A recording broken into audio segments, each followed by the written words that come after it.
Alcohol and population.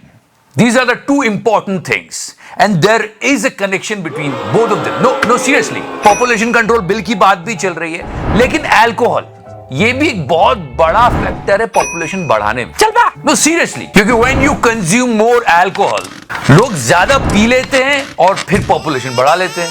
तू भी उसी का नतीजा. चल बा. But now we are talking about the thing which can control the population. क्या? And that is condom. Yeah. पर लोग इससे भी शराब बना रहे हैं. People are making alcohol through condom. I mean, can you understand the connectivity over here? Please try to connect the dots. But ये खबर है, दुर्गापुर में लोग कॉन्डम के डब्बे खरीद के ले जाते हैं और घर पे ले जाके उनको उबालते हैं. उसमें कुछ एरोमेटिक कंपाउंड होता है जो कि उबलने के बाद शराब बन जाता है, तो लोग पी के. बीते कुछ दिनों में दुर्गापुर सिटी सेंटर, विधाननगर, बेनाचिती और मुचीपारा में फ्लेवर वाले कॉन्डम की बिक्री में बहुत तेजी से इजाफा हुआ है. लोग इस लत के बारे में जानकर काफी चिंता में हैं. मेरे साथ अन्याय हुआ है, मेरे साथ अन्याय हुआ है. That's why उस महापुरुष ने सही कहा था, जो भी विकास हो रहा है दारू में ही हो रहा है. फिर से मैं उस बात पे आता हूँ कि जो पॉपुलेशन बढ़ रही है इसके पीछे अल्कोहल है. रवि किशन साहब ने खुद कहा है कि we are going to present the population control bill. विश्व गुरु आप तब बनेंगे जब जनसंख्या पे नियंत्रण होगा, तो मैं इसलिए ला रहा हूं. पर इनके खुद के 4 बच्चे. बेटे वाह. पर ठीक है, अब वो जो भी होगा होगा. हम तो सिर्फ बात कर रहे हैं कि क्या हो रहा है. बेरोजगारी का आलम देखो. I mean, can you believe that? लोग कॉन्डम से नशा कर रहे हैं. थोड़ा देर के लिए वहां पे गोटी मुंह में था. हद है. एक दुकानदार ने अपने रोज के कस्टमर से एक दिन पूछा कि आखिर वो इतने सारे कॉन्डम क्यों खरीद रहा है. जवाब में कस्टमर ने बताया कि वो ऐसा नशा करने के लिए कर रहा है. But this is so hard to believe.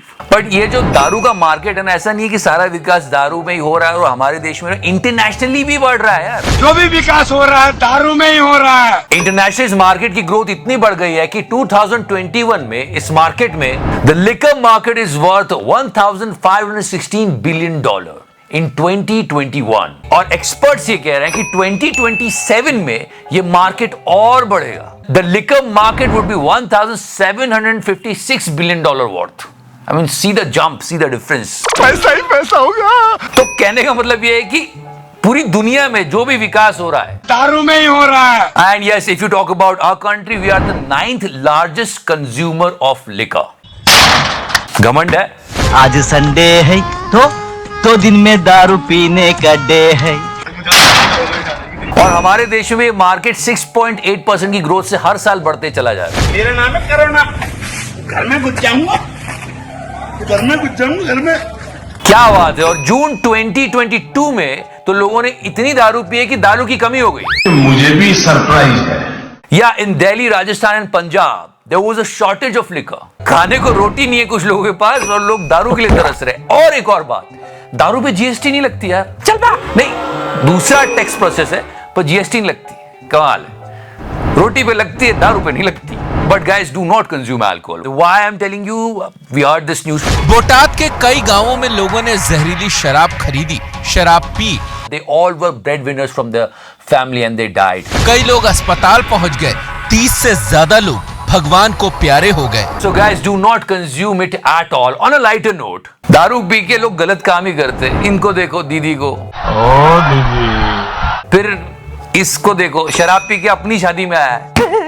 ये दूल्हा अनिल जो नशे की हालत में बारात लेकर शादी करने पहुंचा था. यार की है यारी निभानी. खुशबू ने नशेड़ी दूल्हे से शादी करने से साफ तौर पर इनकार कर दिया. और शराब पी के लोग कई बार गलत डिसीजन भी लेते हैं. नरेंद्र मोदी को वोट देंगे, किसी के औकात नहीं. नहीं, पर शराब के नशे में कई बार मोदी महात्मा है. I'm just joking, but guys, the thing is that do not consume alcohol.